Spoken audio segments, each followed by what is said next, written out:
This person says, what are the pertinent questions to ask a potential spouse who is widowed or divorced? Wow. This is a very, very interesting thing, a very, very interesting subject because guess what? One in two marriages fail globally. 63% of second-time marriages fail globally. 72% of third-time marriages fail globally. So you would have thought that if they're married once and they made a mistake, by the time they're coming back a second time, they would have learned from their mistake. By the time they're marrying a third time, they would have learned from their first and second mistake. But no, statistics does not prove that. Statistics shows us that historically we don't learn from our mistakes. We don't learn from history. And a lot of human beings they resist change. For your marriage to fail, there were certain things that happened between both of you.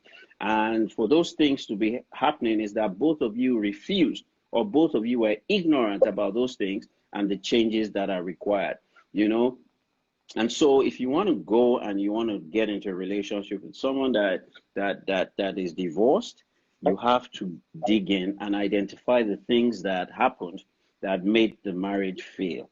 What were the things that this person did and what were the things that the person's spouse did? So it is not just what this person did, it is how they reacted to what their spouse did and how that created more problems in their marriage. You have to be able to sit down and speak on those issues and talk on those issues. It is very, very critical. Now, if someone, lost their partner, and you want to marry them, they're coming from a place of pain, right? You have to let them heal. And, to get them to heal, they've got to do therapy.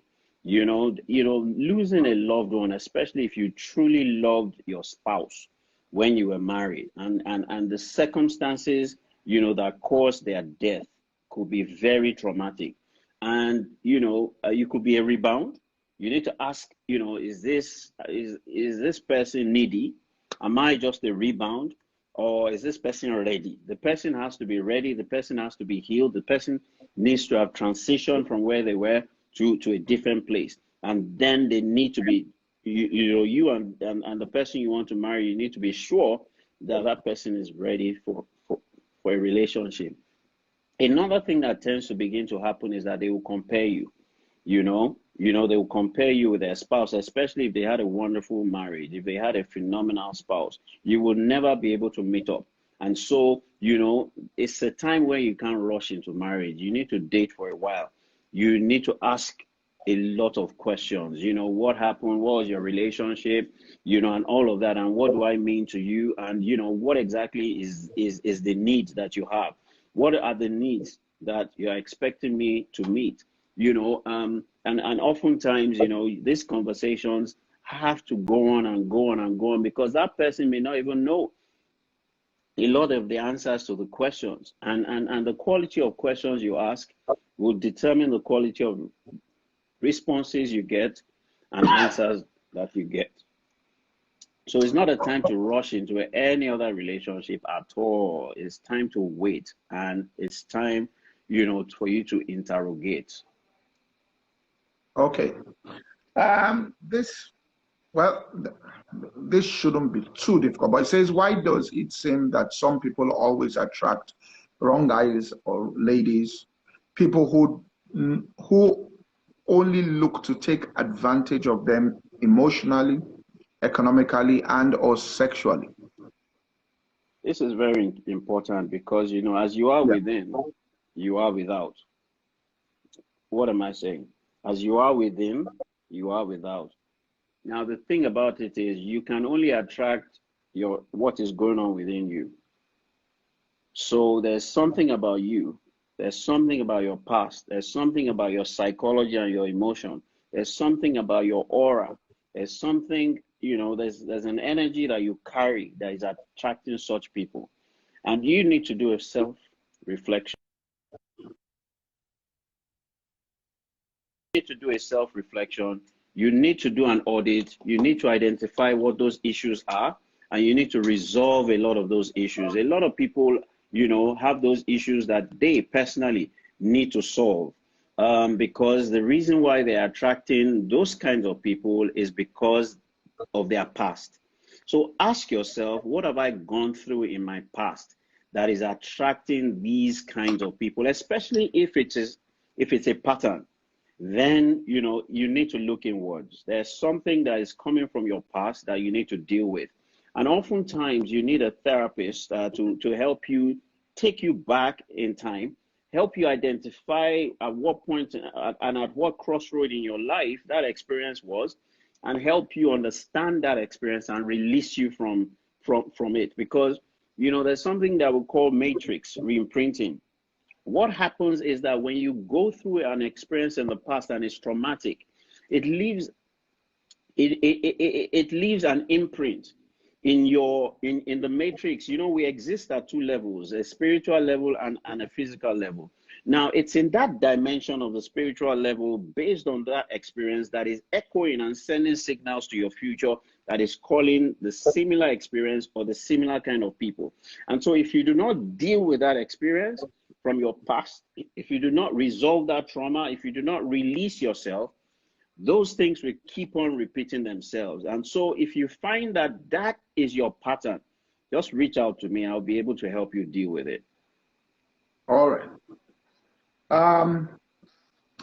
So a question here says, I've been single for a really long time, while I've gotten really comfortable with myself and my own company. Being in a relationship doesn't look appealing anymore. Is this normal? Do I need to break out of this, even if it's possible? Is that really possible? I mean, it's important for you to first of all be self-assured that being single or being married doesn't define you. That is very, very important. And you could be a married, miserable and depressed person, or you could be a single, happy, and fulfilled person. That's the very first thing you need to recognize. The second thing you need to recognize is, what do you want? You've got to ask yourself, what do I really want?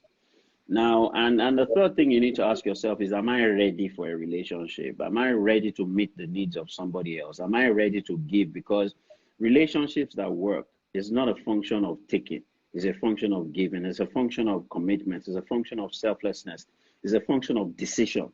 It's a function of sacrifice. That's what relationships are all about. So you need to ask yourself whether you are ready. You need to ask yourself whether you are willing. You need to ask yourself whether you're not just going to get into it simply because people are putting pressure on you, or society seems to be tagging you, that you're on the shelf and that life is going past you. Look, Jesus never married. John the Baptist never married, and so we are many people in the Bible that never married. I'm not saying that marriage is not good. I'm not saying that not everybody should be married. What I'm saying is there's a time for everybody, and with the time that you're single is a time that you need to prepare. So ask yourself, what kind of man will marry me, or what kind of woman will marry me? In fact, what kind of man or what kind of woman do I need? And once you identify, the spec of that person, ask yourself, this kind of person that I want, what kind of spouse or what kind of partner would they need? And then rate yourself on a scale of 0 to 10 with all the qualities that they would like, and then begin to prepare yourself. The next thing you need to ask yourself is, this kind of man that I want, where can I find him? This kind of woman that I like, where can I find her? Some people have a description and spec that is only in nightclub you can find that kind of spec. They want 6'6". They want, 6-pack. They want a guy that drives a Bugatti. It's only in nightclub that you can find that kind of a person. So you need to also audit your spec and ask yourself, where can I find this kind of a person? Right now, and then the most intelligent question you ask yourself is, if this is the kind of place you can find this kind of a person, ask yourself, do you go to such places? Because you can never be found. Neither can you find anyone that, if you do not go to the places where they can be found, or you can be found.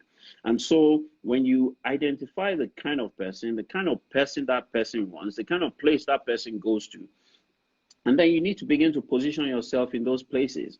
And then, you need to begin to network and connect with the kinds of people that kind of a person rolls with. If you are looking for a nightclub kind of a person, right, then his friends have to be a nightclub kind of a person. So you cannot be looking for a nightclub person in church, or looking for a nightclub person in a serious place. So, a lot of people are, the way that I can describe it, they're using screwdriver to do the work that a hammer will do, or they are trying to use a screwdriver to do the work that a hammer will do. They have misplaced priorities and misplaced strategies. And it's just like, if you want to find a customer, what do? You strategize, right? You profile the customer, you identify where you can find that customer, you identify what that customer's needs are, you identify the fact that you have a product that can meet that customer's need, yeah? And then you position yourself. It's the same thing. You are selling yourself to find a partner. And people are always buying people, so why will people buy you? So the question you need to ask yourself is, if you were chasing yourself, will you say yes? If you wanted to date you, and you came to ask you out, would you say yes?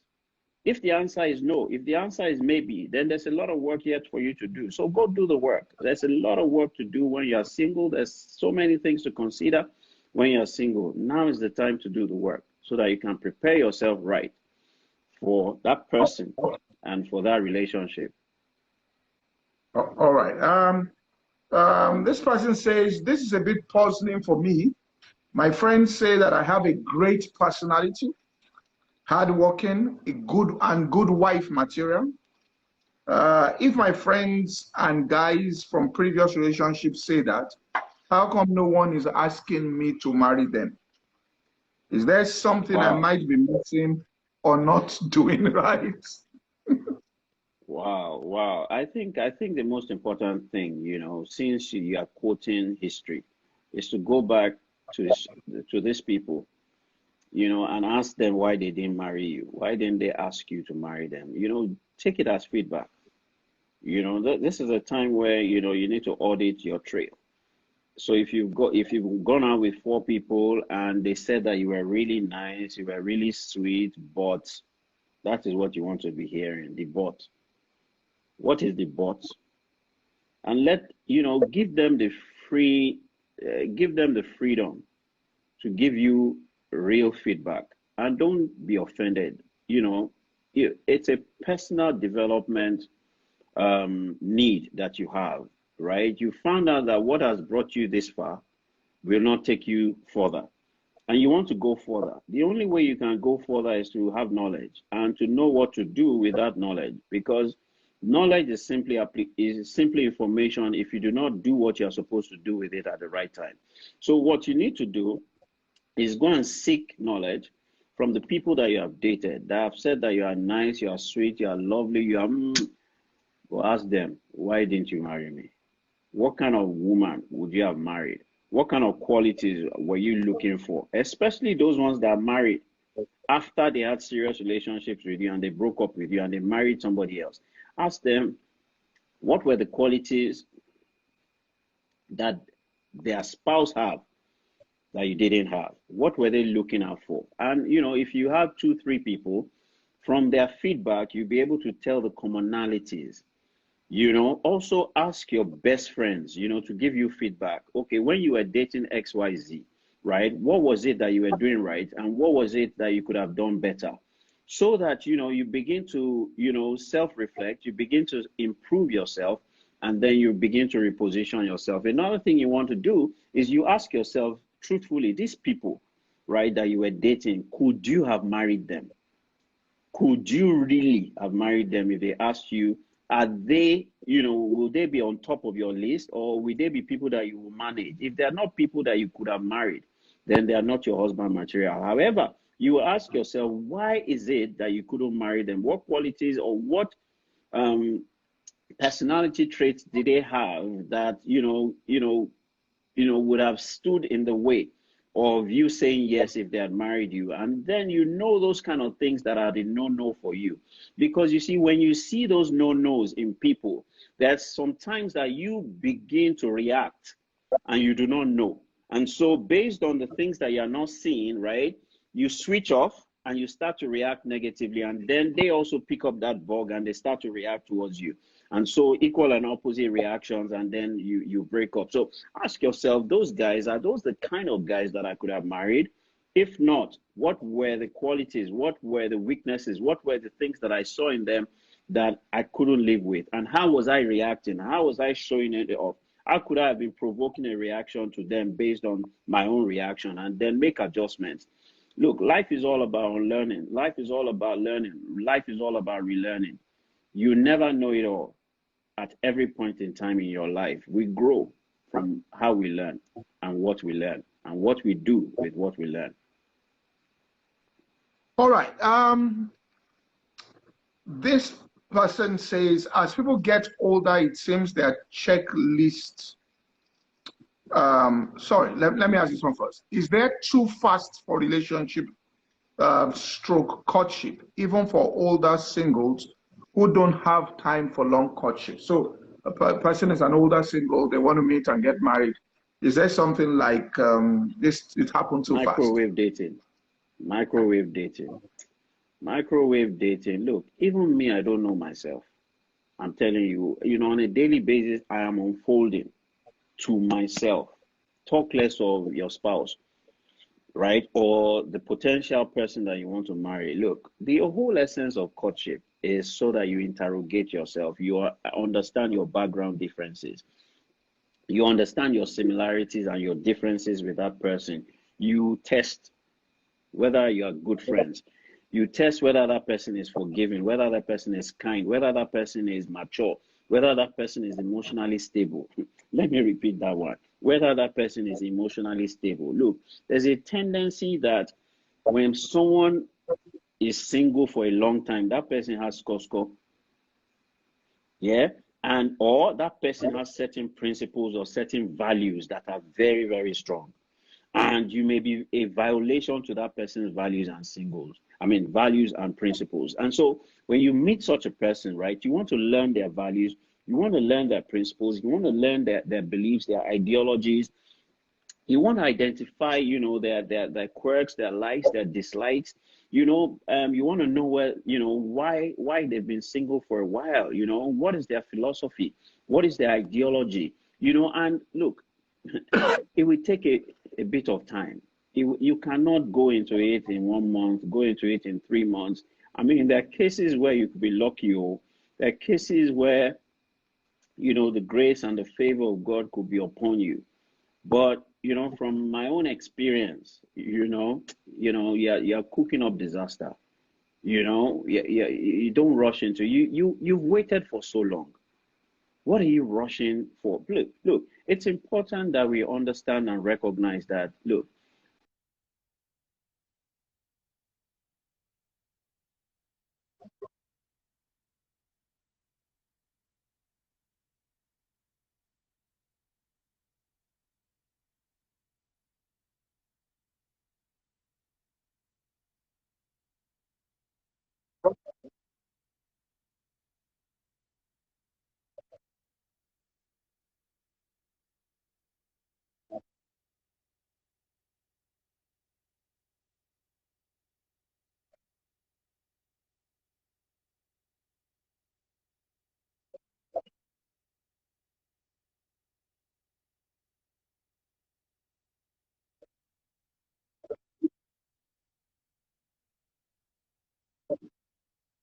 scoring. You understand what I'm saying? We're all not okay. We all have strengths and weaknesses. But what are the critical things that is non-negotiable for you? What are the things that are important for you? What are your own weaknesses that his own strengths will complete? What are his own weaknesses that your own strengths will complete? Because we're all incomplete. And when we come together, the tendency and the probability is higher when we come together for us to attain a state of completeness. So it's about you getting the right person that will complete you. If you get the wrong person, they will deduct from you. So do you want people to add to you or multiply you? Or do you want people to subtract from you and divide from you? Get it right, because marriage, if you go in and your eyes are closed, or more, your eye go open when you enter. No be small matter. All right. All right. Next question. How can I carefully ask a brother for a relationship without sounding desperate? If he has intentions of going into a relationship with me, despite several green lights, and he is yet to say something. So she believes the guy is giving green lights, but he's not talking. So how can she step into the supposed green light that she feels he's giving?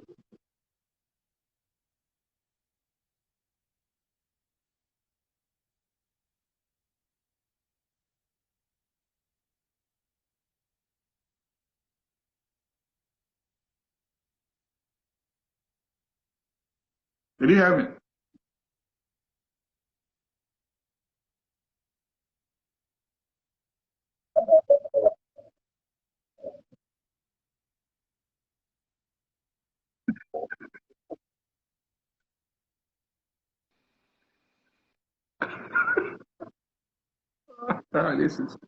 This is so important.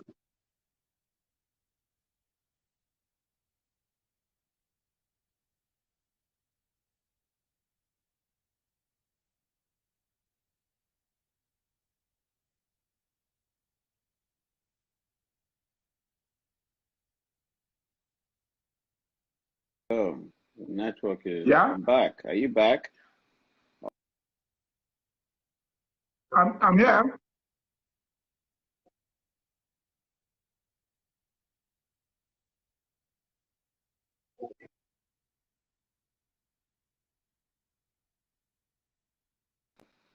Can you hear me? Oh, they can't hear me. I can hear you. But I think they can't hear me. Sure. Okay, so Pastor Quad, let me log out and log back in. They can't seem to hear me. Is that okay? Yeah. All right. Log out. Or I'll log out and log back in.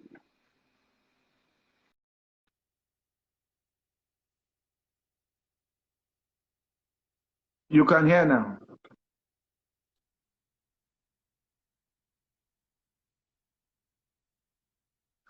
So we're waiting. I'm going to try to log him back in. He will try to change his internet connection.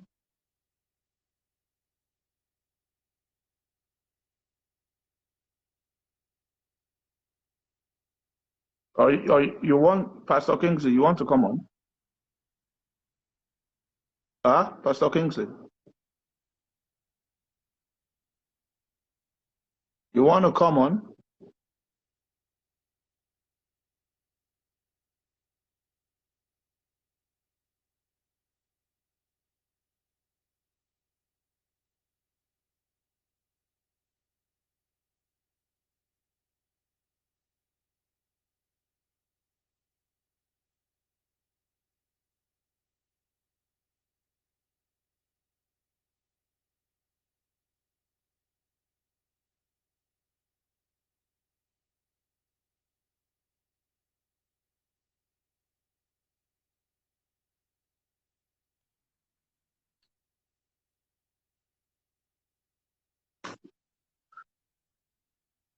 Uh, uh,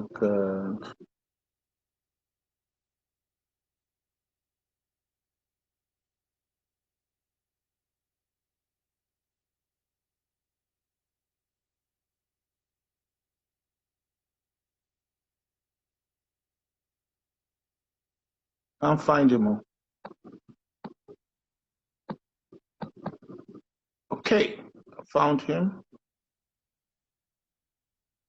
All right.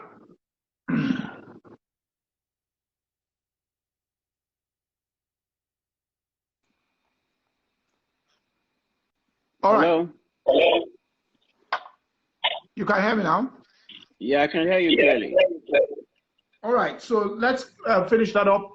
She says he's giving green lights and but he's not saying anything. She doesn't want to sound desperate, but can she cash in on these green lights?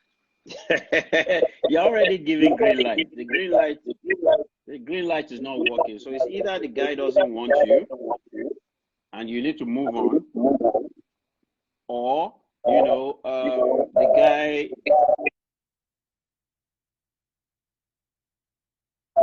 standing your green light. Which means that you need to go from green to another color. But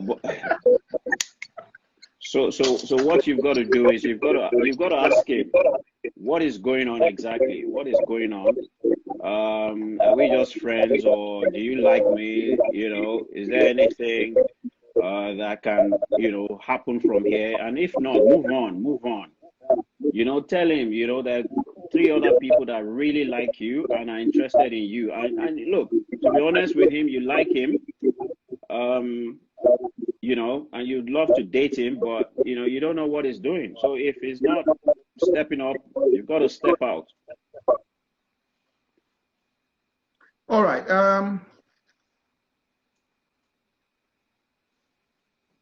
Okay, let me ask this one.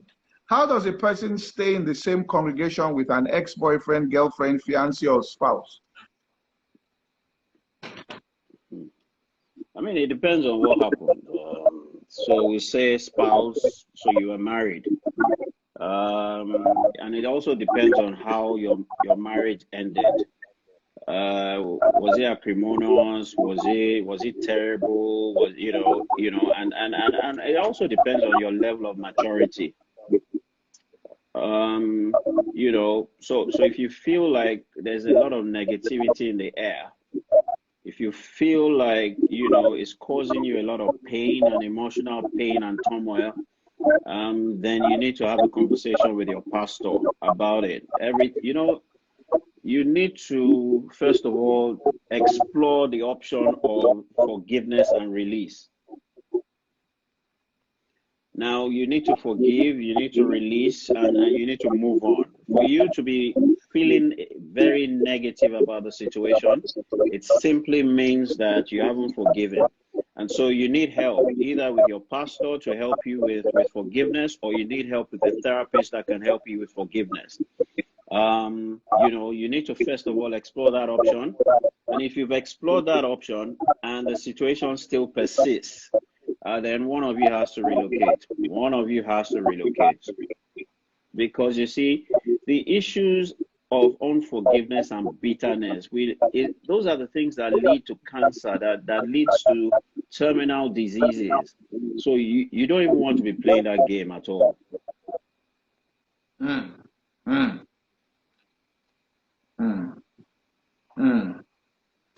All right.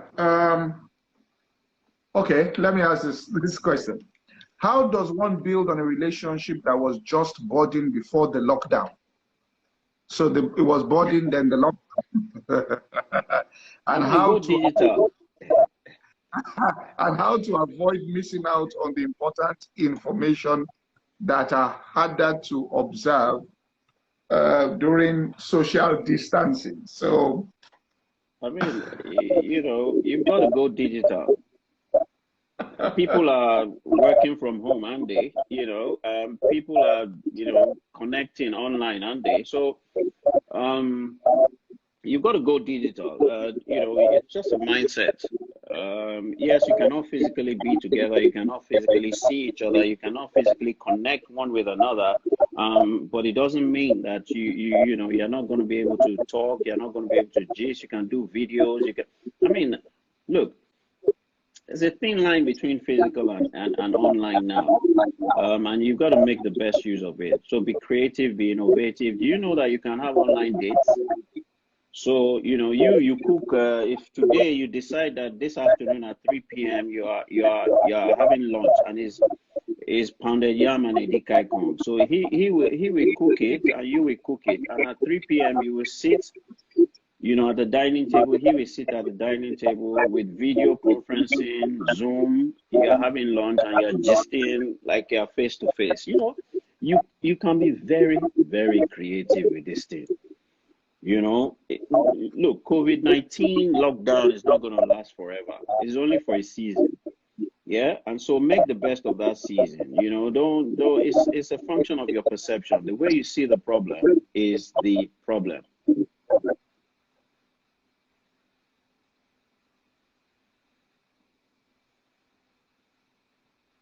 Oh, Pastor Poju, can you hear me? I can hear you now. All right, yeah, I've answered. I'm done with the question. Yeah. Due to the influence of entertainment and social media defining what love is, as opposed to lust, has become difficult for a single person like me. How do I make the distinction? And this will be our last question, between the two as regards the feelings I have for a lady I like. That is, he feels that social media and entertainment is interfering. He's not sure whether it's love or lust again. Man, social media is not what will determine whether it's lust or love. It's for you to know the definition of what lust is and the definition of what love is. And a lot of times, right, even when we are face to face, we don't know the definition of love. Very few people know the definition of love. Now, 1 Corinthians 13 gives us the full definition of love. And so you need to go to 1 Corinthians 13 to identify the various components and elements of love. So love is patient. Love is kind. Love does not envy. Love is not prideful. So you would see all the elements and components of love. Now, what you need to ask yourself is all of this present in our relationship, in his life, in my life? If it is not, then you already have your answer. Go and look for the definition of lust. A man is enticed when he is lustfully, lust of the eyes, the deceitfulness of, look for the list and the elements and the components of lust, and test it against your relationship, and test it against the person, and test it against yourself. Look, evidence terminates argument, and only fools doubt proofs. Go and look for the definition of love and lust.